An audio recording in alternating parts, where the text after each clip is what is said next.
यहाँ से alpha into R A के बराबर है और यहाँ से अपना आंसर आ जाता है। देखो फ्रिक्शन का डायरेक्शन मैं तुम्हें बताता हूँ।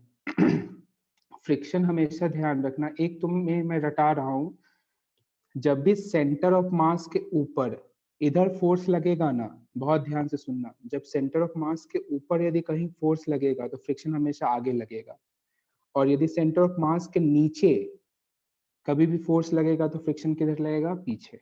ये याद रखना, ठीक है। क्या बोला मैंने, फिर से सुनो। सेंटर ऑफ मास के ऊपर यदि किसी भी पॉइंट पे तुम फोर्स लगाते हो तो फ्रिक्शन किधर लगेगा, आगे। यदि सेंटर ऑफ मास के नीचे कहीं भी फोर्स लगता है तो फ्रिक्शन किधर लगेगा, पीछे, है ना। तो इसे याद कर लो, कभी भी कंफ्यूज नहीं होगे। एक्चुअली इसको सॉल्व करने का प्रॉपर मेथड भी है, बट उस मेथड में मैं तुम्हें नहीं ले जाना चाहता हूँ, क्योंकि फिर और टाइम कंज्यूमिंग हो जाएगा और वो अपने काम का भी नहीं है। चलो आगे बढ़े क्या, नेक्स्ट क्वेश्चन। एक बढ़िया क्वेश्चन दे रहा हूं तुम्हें मैं, बहुत ही बढ़िया क्वेश्चन है, देखना ध्यान से।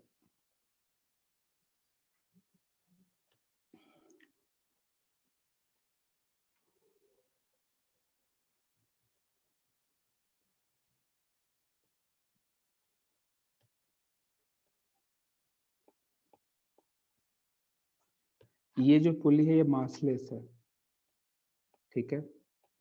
मासलेस है ये पुली, इधर इज सॉलिड स्फीयर गिवन है, मास m, radius r, friction mu है एंड m। तुमसे पूछा गया है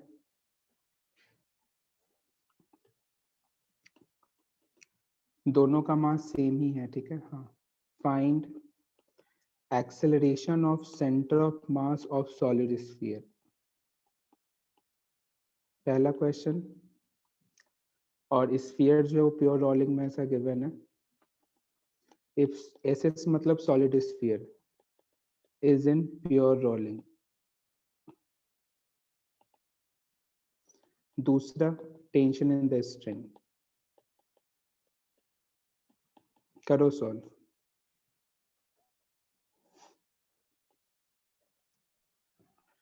2 मिनट का टाइम है, आराम से सोचो, दिमाग लगाओ और सॉल्व करने की कोशिश करो।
चलो देखते हैं, बहुत इंटरेस्टिंग क्वेश्चन है ये। इसके हर एक स्टेप पे मिस्टेक करने के चांसेस पूरे पूरे हैं।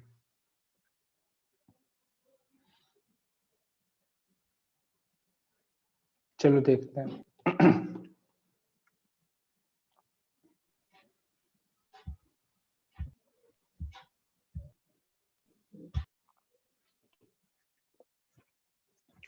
सबसे पहले तो इस ब्लॉक के लिए मैं एफबीडी ड्रॉ करूंगा।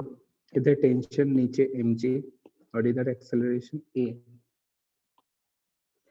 mg minus t equals to ma, equation first. अच्छा, इसका सेंटर ऑफ मास का एक्सेलरेशन a/2 होगा। इसमें किसी को कोई कंफ्यूजन है तो बताओ। तुम्हें पता है कि इसके टॉप का एक्सेलरेशन a है, इसका सेंटर ऑफ मास का आधा हो जाएगा। ऐसा याद करो, ऐसा तुम्हें बताया गया है। टॉप की वेलोसिटी 2v होती है, सेंटर की वेलोसिटी v होती है, बॉटम की 0 होती है, याद करो। है ना?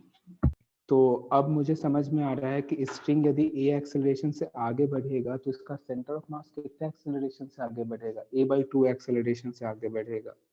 मतलब सिंपल है कि जब इस स्फीयर के लिए मैं एफबीडी ड्रॉ करूंगा तो इस पे तो एक टेंशन टी लगेगा, फ्रिक्शन भी आगे की तरफ लगेगा, और एक्सेलरेशन कितना होगा?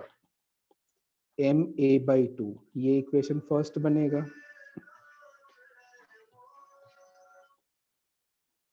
एंड यहाँ पे सिंपल रहेगा t minus friction equals to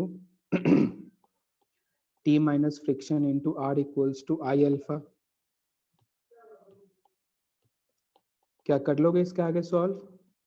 और आई अल्फा में ध्यान से, है ना, या एक काम करो, इसको थोड़ा और मैं सिंपल कर देता हूँ कंफ्यूजन से बचने के लिए। इसे तुम a मानो, इसे a मानोगे तो इसे 2a मान लो, और इसे भी 2a मान लो, है ना, तो कंफ्यूजन ही नहीं रहेगा। ठीक है। तो यहाँ से क्या आ जाएगा बताओ?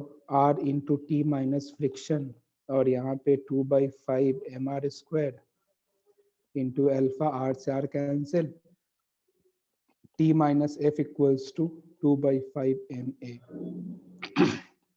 ये इक्वेशन है। तो ये इक्वेशन सेकंड, इसे फर्स्ट और इसे थर्ड कह लो। तीन इक्वेशन, तीन अननोन। कर लोगे सॉल्व इसके आगे क्या? तुम चाहो तो इसको कैलकुलेशन को और सिंपल कर सकते हो। कैसे? तो इस पी पॉइंट के बाद टॉर्क लेके, है ना, तो डायरेक्ट टेंशन तुम एक लाइन में निकाल लोगे। खैर वो तुम पे डिपेंड करेगा कि तुम फिर इसको आगे कैसे प्रोसीड करते हो। मेथड अप्रोच समझ में आया तो यस का मैसेज करो।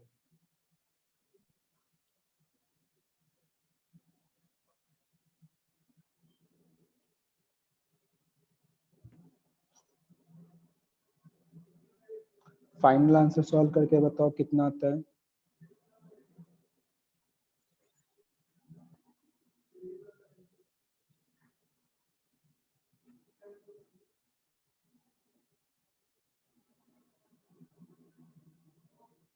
किसी को डाउट हो तो प्लीज माइक ऑन करके पूछ लेना, है ना।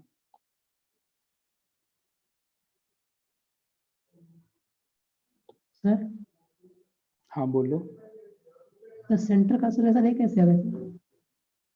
सेंटर का एक्सेलरेशन ए कैसे हुआ? एक बार तुम पेज पलट के देखो जहाँ पे अपन ने प्योर रोलिंग स्टार्ट किया था। उसमें याद करो, तुम्हें नहीं बताया क्या था कि जैसे इधर v प्लस आर ओमेगा था, इसका सिंपल v था, इसमें simple v minus r omega था, दोनों इक्वल होते हैं तो ये 2v हो गया था v। तो यानी कि टॉप मोस्ट पॉइंट का स्पीड डबल होता है उसके सेंटर ऑफ मास से। देखो पेज पलट के तुम्हें लिखा हुआ दिखेगा।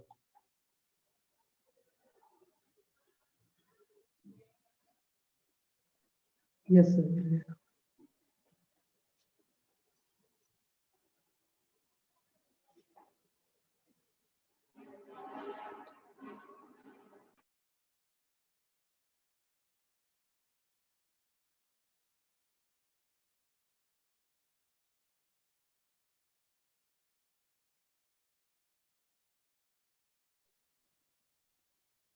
नोट कर लियो तो डन का मैसेज करो, फिर आगे बढ़ेंगे नेक्स्ट क्वेश्चन की तरफ।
सॉल्व कर लिए तो नोट कर नोट कर लियो तो डन का मैसेज करो।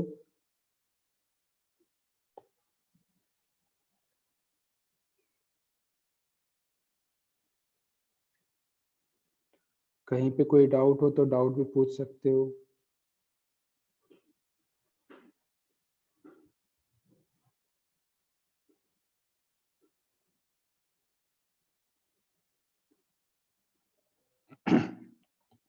चलो नेक्स्ट क्वेश्चन है। एक इंक्लाइन प्लेन है एंड इस पे एक स्फीयर प्लेस किया हुआ है, एंगल थीटा गिवन है, फ्रिक्शन सफिशिएंट है जिससे कि रोलिंग करा सके, इसमें सेम एक्सेलरेशन वगैरह सब कुछ पूछा गया है, इसका moment of inertia M K square दिया गया है ना, एम के स्क्वायर। मतलब मैं सिंपल एक जनरल टर्म में सॉल्व करना चाहता हूँ और जनरल टर्म से सॉल्व करने के बाद फिर रिंग डिस्क वगैरह वगैरह के लिए अपन रिप्लेस करके आंसर सॉल्व कर लेंगे। कैसे देखते हैं, देखो इसके सेंटर पे क्या लगेगा बताओ, एम जे साइन थीटा। याद करो एम जे साइन थीटा ऐसे है तो फ्रिक्शन किधर लगेगा, पीछे। तो इस पे यदि मैं नेट फोर्स देखूं तो m g sine theta minus friction equals to M a. Simple है ना, ध्यान से देखना। तो एम जे साइन थीटा, इधर अपने पास एक इक्वेशन है, सेकेंड इक्वेशन किससे लिखेंगे बताओ, टॉर्क बैलेंस करेंगे तो मैं डायरेक्ट लिख सकता हूँ F into r equals to I alpha. Equation second simple है, देखो तो आई किसके बराबर होगा, एम के स्क्वायर, है ना। आई किसके बराबर है, एम के स्क्वायर, इसे कैपिटल कर लो।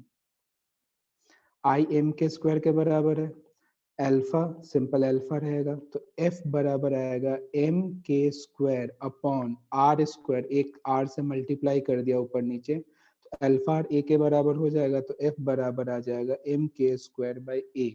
ठीक है, अब इसे इक्वेशन हम सेकेंड मॉडिफाइड मानते हैं, तो सिंपल सॉल्व करो तो M G sine theta minus M K square by R square A equals to M A. तो ए इक्वल्स टू क्या बनेगा, एम एम कैंसिल कर दो, एम एम कैंसिल करा तो यहाँ से बनेगा G sine theta divide by 1 plus K square plus upon are square. तो ये है एक्सेलरेशन का अपने पास टर्म। सपोज करो अब मैं कहता हूँ कि मुझे ना रिंग के लिए एक्सेलरेशन चाहिए, रिंग के लिए, तो तुम्हें पता है कि रिंग के moment of inertia m are square होता है, तो इसका रेडियस ऑफ जाइरेशन है वो सिंपल आर के बराबर होगा, और ए किसके बराबर होगा, G sine theta divide by G sine theta divide by 2k, right. तो ये आ जाएगा रिंग के लिए। क्या तुम समझ पा रहे हो, यदि मान लो मुझे डिस्क के लिए चाहिए तो k की जगह क्या रखोगे, r बाई रूट टू, तो a किसके बराबर आएगा, तो a सिंपल आ जाएगा 3/2, तो यानी कि 2g साइन थीटा बाई 3। क्या तुम समझ पा रहे हो क्या, मैंने सिंपल यहाँ पे कोई एक स्ट्रक्चर नहीं माना है, मैंने एक सिंपल जनरल केस लेके सॉल्व किया और डिफरेंट डिफरेंट स्ट्रक्चर के लिए डिफरेंट डिफरेंट वैल्यूज यानी कि रेडियस ऑफ जाइरेशन पुट करके सॉल्व करना चाह रहे हैं। ठीक है, तो एक बार ये नोट करो, इसके ऊपर हेडिंग लिख लेना rolling on an inclined surface, इसके ऊपर हेडिंग लिख लो rolling on inclined surface.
Note कर लियो तो मैसेज करो।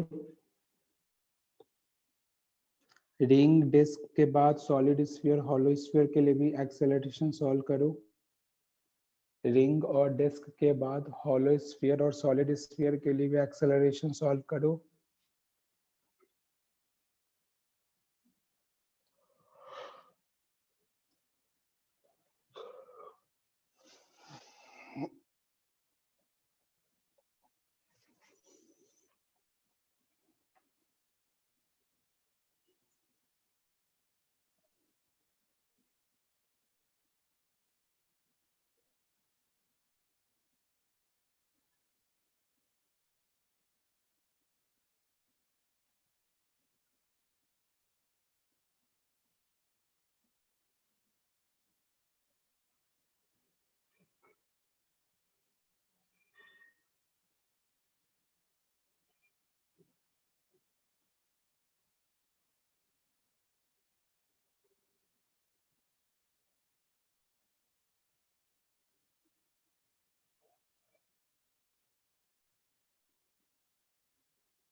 हॉलो स्फीयर और सॉलिड स्फीयर के लिए बताओ कितना आया। सिर्फ कोफिशिएंट बताना, 3/5, 5/7 क्या आया।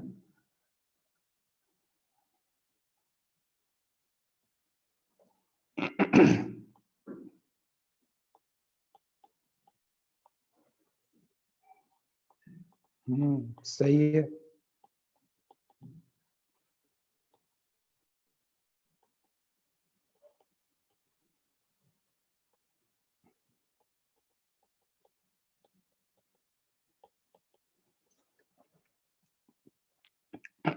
अब तुम्हें बताना है कि सबसे ज्यादा एक्सेलरेशन किसका है। सबसे ज्यादा एक्सेलरेशन किसका है, तो ए ऑफ सॉलिड स्फीयर सबसे ज्यादा, उसके बाद कौन है बताओ, उसके बाद रिंग है, उसके बाद उसके बाद क्या बनेगा बताओ, हॉलो स्फीयर, और उसके बाद एंड में बनेगा disc, right.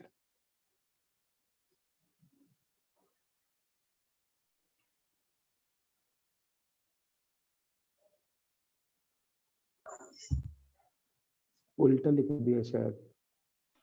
Yes sir. Disc पहले आएगा और इधर रिंग आएगा, है ना। देखो तो यही आएगा क्या।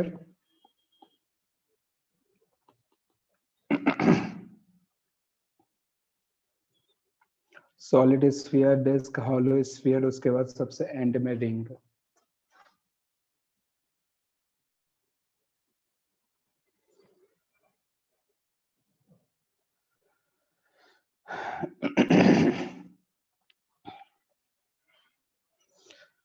ये स्टेटमेंट किसी को डाउट हो तो बताओ, समझ में आ गया हो ये इसका मैसेज करो, फिर आगे बढ़ेंगे।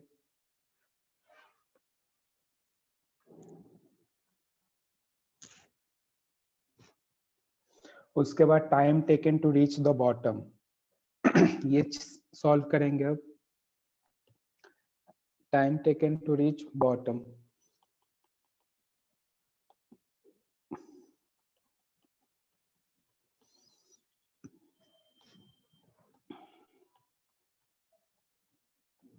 देखो कैसे सॉल्व करेंगे। सिंपल, अपन मान लेते हैं, पहले रिंग के लिए मानते हैं, सपोज करो। तो L बराबर हाफ AT स्क्वायर, तो T बराबर क्या आ जाएगा बताओ, 2L/A अंडर रूट में, और L कितना है, L तो L रहेगा, A कितना आ जाएगा बताओ, G sin थीटा इंटू 2, तो ये सिंपल टाइम आ जाएगा। तो 4L/G sin थीटा, सही है ना। इस तरीके से सॉल्व करते जाओगे। तो यदि मैं डायरेक्ट रिलेशन लिखूं,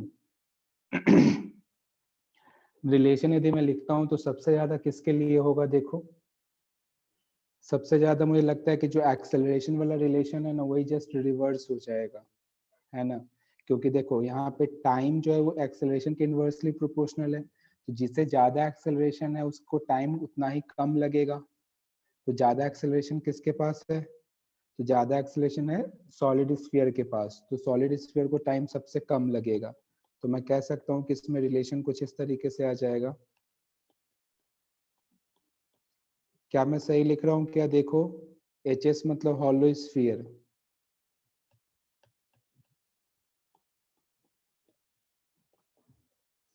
देखो ये जो रिलेशन लिख रहे हैं ना, इससे तुम्हें डायरेक्ट क्वेश्चन पूछे जाएंगे कि कौन से को टाइम ज्यादा लगा, कौन से को टाइम कम। तो इस टाइप के क्वेश्चंस अपने को अच्छे से आने चाहिए। एक बार देखो समझो।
तो क्या ये टाइम वाला कॉन्सेप्ट समझ में आ गया क्या सभी को?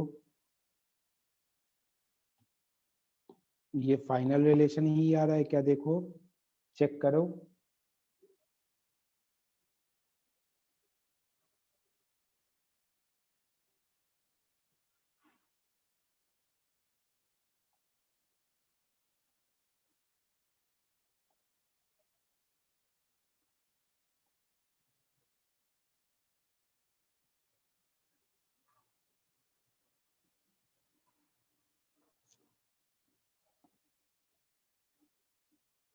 या कुछ और आ रहा है तो बताओ।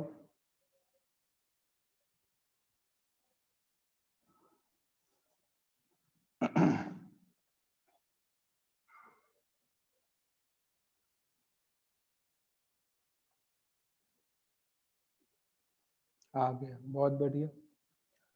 चलो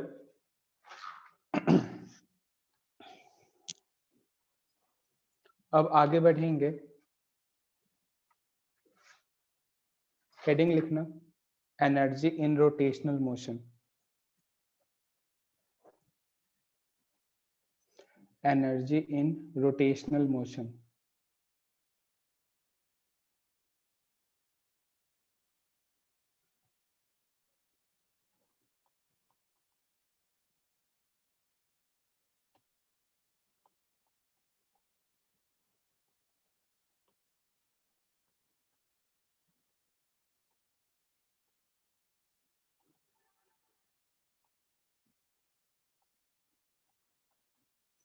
एनर्जी इन रोटेशनल मोशन।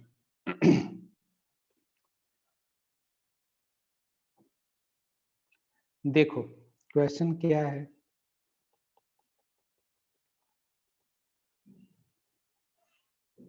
ये एक डिस्क है एंड इधर एक ब्लॉक है, मास एम रेडियस आर, और इसके लिए भी मास m गिवन है।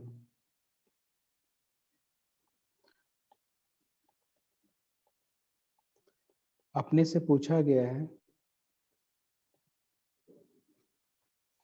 फाइंड वेलोसिटी ऑफ या find angular velocity, find angular velocity of disk when block displays h height below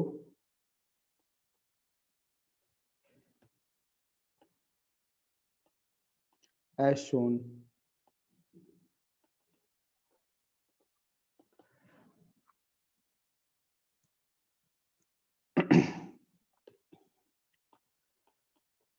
करो ट्राई, कर सकते हो क्या? कैसे करेंगे, आइडिया लग रहा है क्या? Find angular velocity of disc when block displace h height below as shown in figure।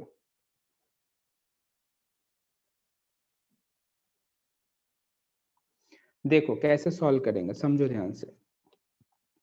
यहाँ पे अपन यूज करेंगे कंजर्वेशन ऑफ मैकेनिकल एनर्जी। सही है। पहले मैं तुम्हें ये बता दूं कि रोटेशनल काइनेटिक एनर्जी आर के ई मतलब रोटेशनल काइनेटिक एनर्जी, जैसे हाफ एम वी स्क्वायर लिखते हो ना, वैसे यहाँ पे क्या आएगा हाफ आई ओमेगा स्क्वायर। तो देखो सिंपल, अब यदि मैं इसे रेफरेंस मानता हूँ, रेफरेंस मानता हूँ, समझना, तो इनिशियल पोटेंशियल एनर्जी कितनी हो जाएगी एम जी एच, काइनेटिक सब कुछ जीरो जीरो। बाद में क्या होगा, बाद में पोटेंशियल जीरो और काइनेटिक कितना, तो half m we square plus half I omega square, यही होगा क्या? सिंपल, बस इसी को सॉल्व करना है। तो M G h equals to half m we square. अब ध्यान से देखना, आई ओमेगा स्क्वायर डिस्क के लिए कितना जानते हो, M are square by two into omega square. तो ध्यान से देखो, आर स्क्वायर ओमेगा स्क्वायर को वी स्क्वायर लिख सकते हो, तो यहाँ से आ जाएगा 3/4 M we square equals to M ji H. तो एम से M cancel and velocity equals to आ जाएगा 4gh/3 का अंडर रूट। क्या तुम समझ पाए? देखो ध्यान से, क्योंकि अपने को पता है प्योर रोलिंग के केस में v बराबर आर ओमेगा अपने को लिखना है, तो आर स्क्वायर ओमेगा स्क्वायर को अपन वी स्क्वायर से रिप्लेस कर सकते हैं। तो बस अपन ने सॉल्व किया और यहाँ से अपन ने वेलोसिटी फाइंड आउट कर ली। तो ये वेलोसिटी किसका है, ये वेलोसिटी ब्लॉक के लिए, राइट। और एंगुलर वेलोसिटी चाहिए होगा तो आर से मल्टीप्लाई कर दो, आंसर आ जाएगा।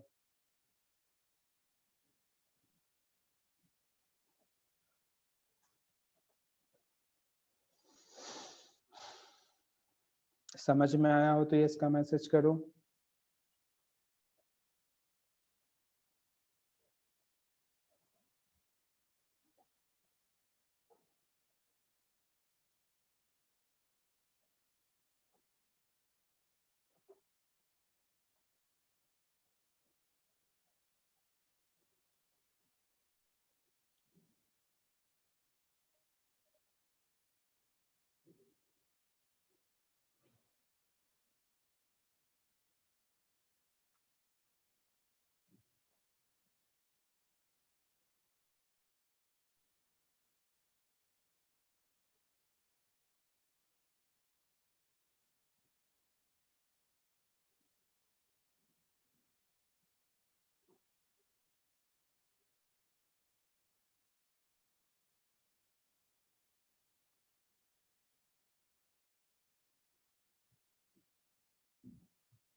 देख लो अच्छे से, कोई से स्टेप में डाउट है तो पूछो।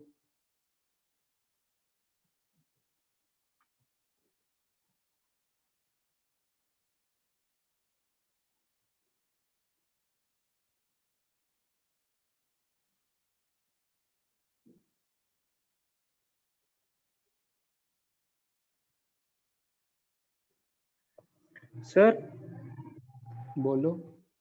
सर डिस्क की नहीं होगी पोटेंशियल एनर्जी? डिस्क की क्या कोई पोजीशन चेंज हो रही है क्या? बताओ। No sir. डिस्क जिस पोजीशन पे है वैसे उसी पोजीशन पे मेंटेन है ना, इस वजह से।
बढ़े आगे क्या?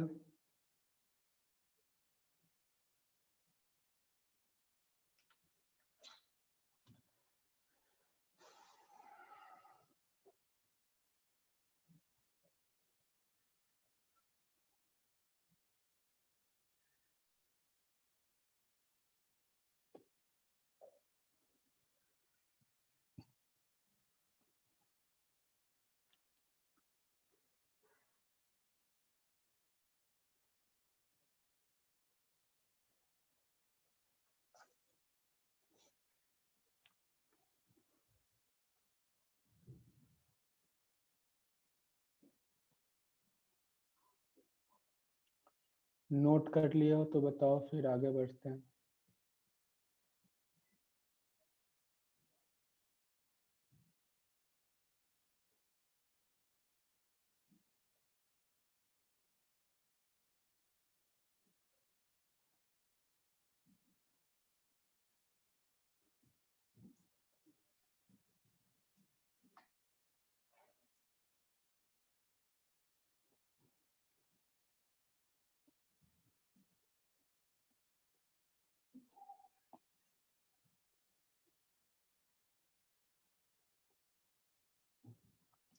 देखना नेक्स्ट क्वेश्चन।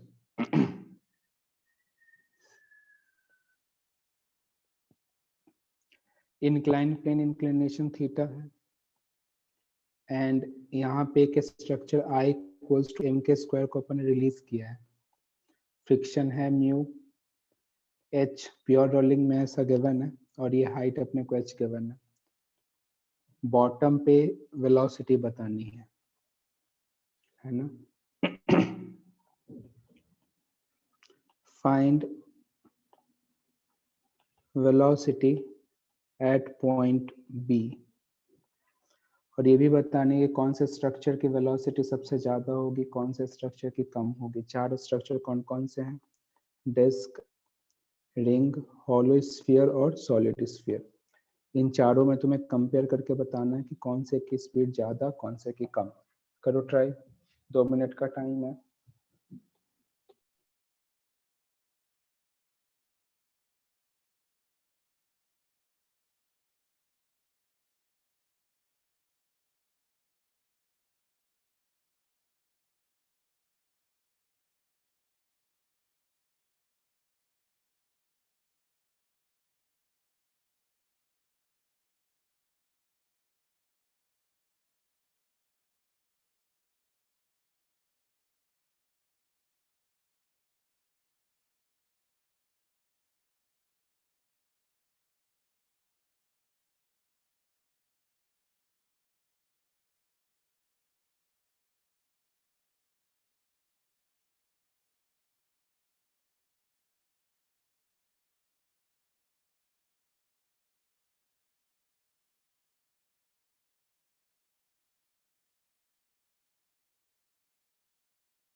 देखो करते हैं solve.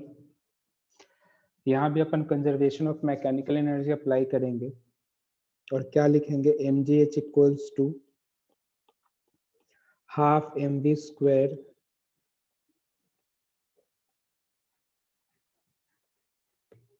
Plus half I omega square. क्योंकि जब ये नीचे आएगा ना तो इसके पास वेलोसिटी भी होगी, एंगुलर भी और ट्रांसलेशनल भी।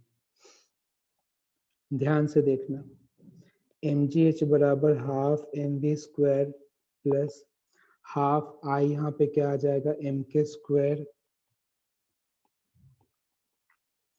And omega square. ऊपर नीचे आर स्क्वायर से मल्टीप्लाई डिवाइड कर देते हैं। तो देखो k स्क्वायर बाई यहाँ पे ओमेगा स्क्वायर आर स्क्वायर को अपन v स्क्वायर लिख सकते हैं, mm कैंसिल कर सकते हो, यहाँ से आ जाएगा 2gh equals to v square plus v square k square upon are square. तो v स्क्वायर यहाँ से कॉमन आएगा और 2gh यहाँ पे आएगा 1 plus k square plus are square. ठीक है, तो velocity equals to under root of 2gh 1 plus k square upon are square.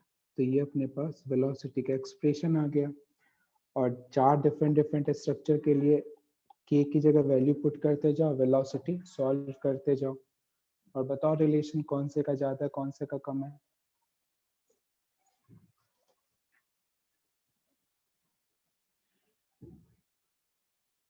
समझ में आया क्या तुम्हें? तो यस का मैसेज करो। समझ में आया हो तो यस का मैसेज करो।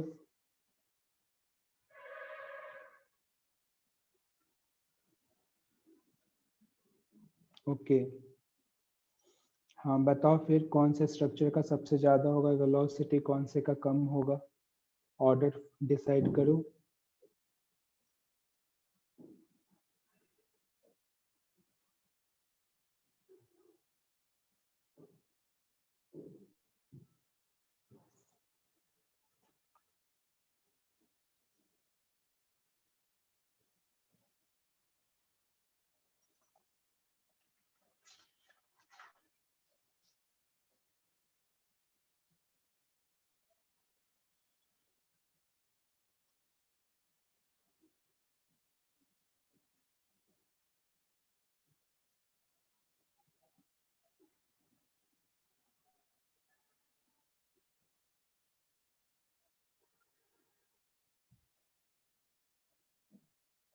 Solid sphere, disc, hollow sphere, फिर रिंग। ओके देखते हैं।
चलो बढ़िया, एक बार देख लेते हैं आंसर सभी का। Solid sphere, disc, ring and अलग अलग आंसर बता रहे हो यार।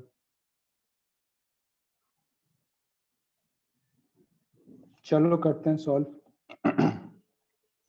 तो v बराबर कितना आ गया, under root 2gh divide by 1 plus K square plus are square. Ring के लिए बताओ कितना है,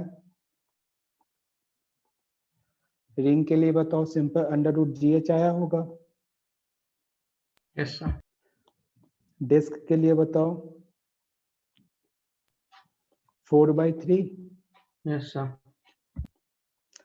हॉलो स्फीयर के लिए बताओ हॉलो स्फीयर 2/5, 3/5। तो इधर 6/5. कितना है, 6/5. 6/5. ठीक है। एंड सॉलिड के लिए 10/7. 11/7। 10. तो बाकी देख लो, सबसे ज्यादा सॉलिड इज सर 10 है 10/7. क्या? 10/7. हाँ हाँ ठीक है ठीक है।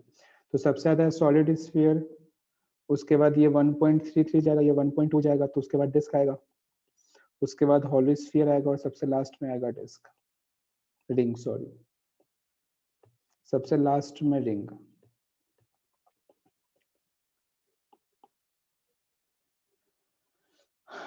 इसमें किसी को डाउट तो नहीं है ना?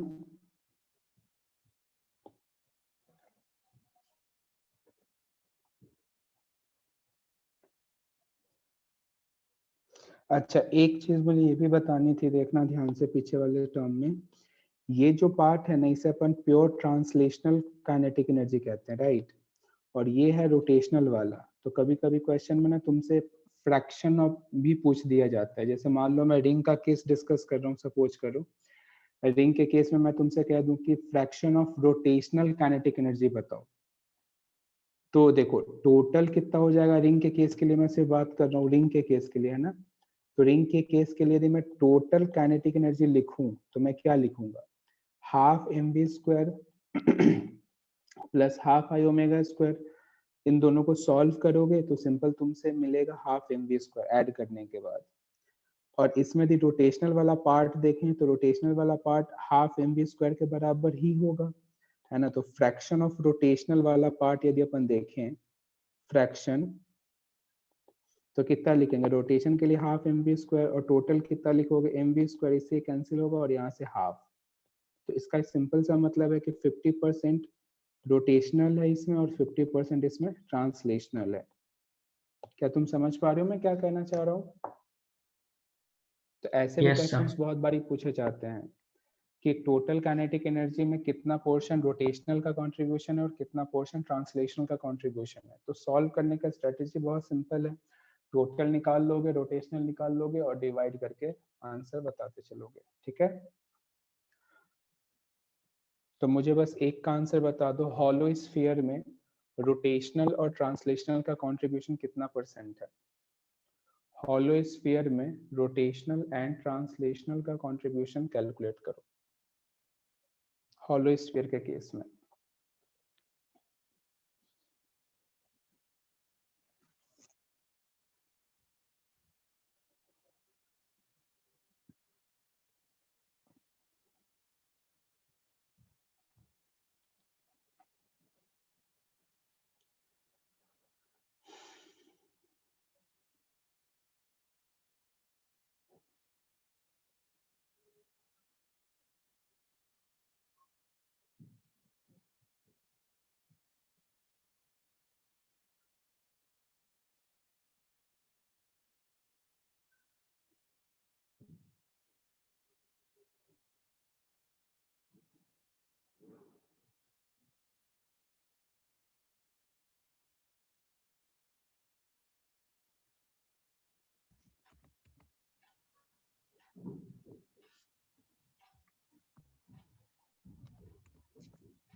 Forty and 60, okay.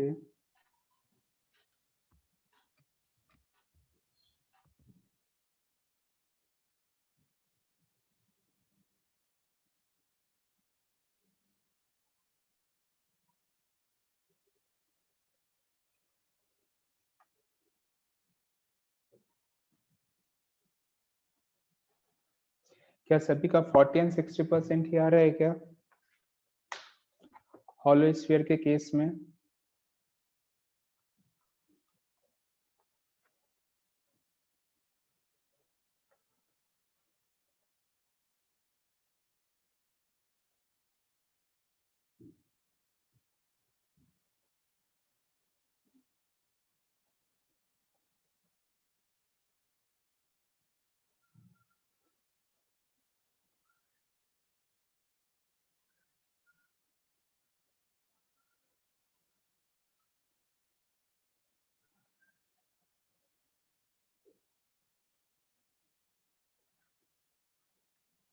देखो एक बार मैं सॉल्व कर देता हूँ हॉलो स्फीयर के लिए।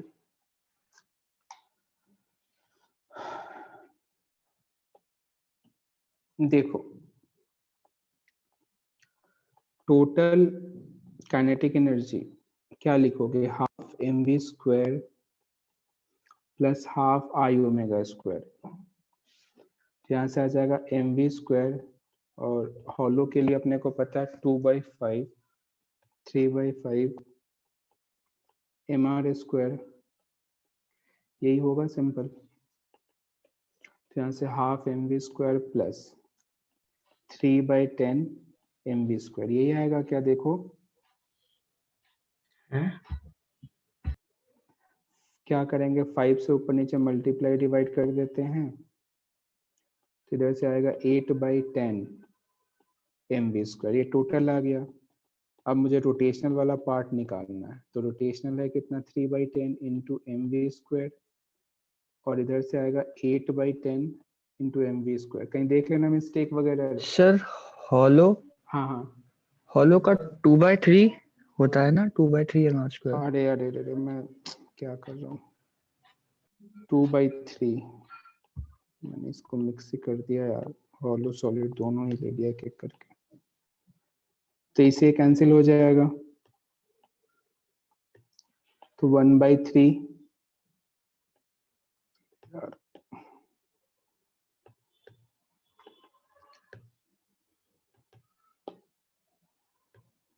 5/6 आया होगा। Yes, तो यहाँ sir. पे आ जाएगा सिंपल Yes, sir. 1/3 और 5/6, 1/3 और नीचे 5/6, इससे ये कैंसिल हो जाएगा, इससे ये कैंसिल होगा और इधर से आएगा 2/5 इंटू 100, तो रोटेशनल का कंट्रीब्यूशन कितना है 40%। सही है क्या? रोटेशनल का कंट्रीब्यूशन है 40%, ट्रांसलेशनल का Yes, sir. कंट्रीब्यूशन है 60%। ठीक है, तो इस तरीके से अपन आंसर बता सकते हैं। पहले तुम अभी होमवर्क नोट करो।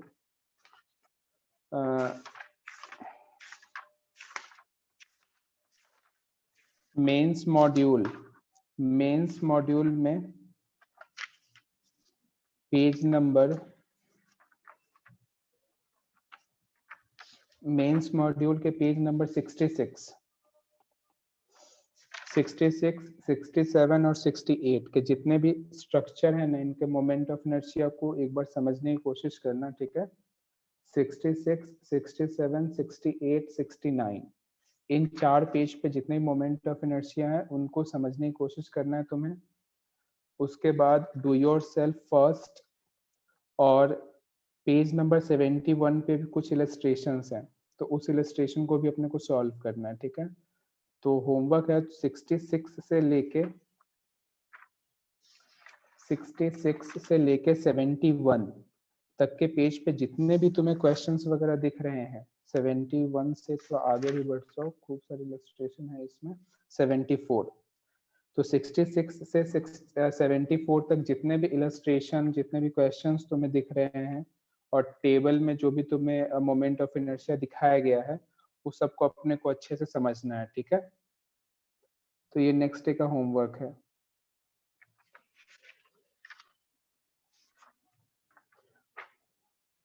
तो इतना होमवर्क अपने को कंप्लीट करना है। रोटेशन में सिर्फ एक अकेला टॉपिक बचता है, एंगुलर मोमेंटम, वो नेक्स्ट क्लास में कंप्लीट हो जाएगा।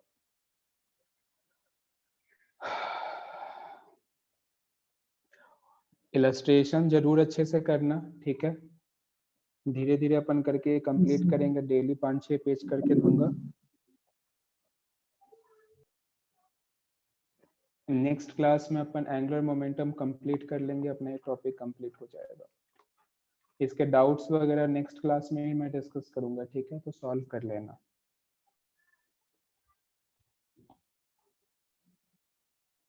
ठीक है, फिर मिलते हैं नेक्स्ट क्लास में। आज के लिए इतना ही। Okay, bye bye. Thank you sir. Thank you sir. Okay, welcome Thank you, sir. Welcome.